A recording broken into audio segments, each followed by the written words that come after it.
In EasyEst, you can have up to 5 costs associated with a single line item.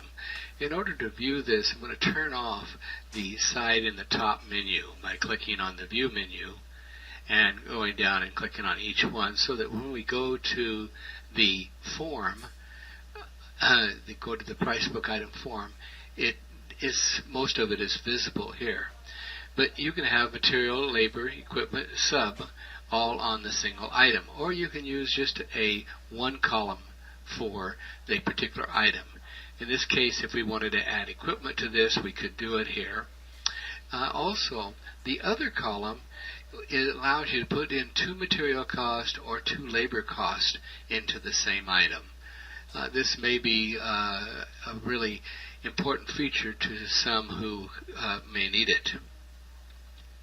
Along with the cost, if you have budgets and vendors, you'll also be able to put in a separate budget code and a separate, there's, you can see the budgets down here. The vendors are right below that, but the screen doesn't let us see it.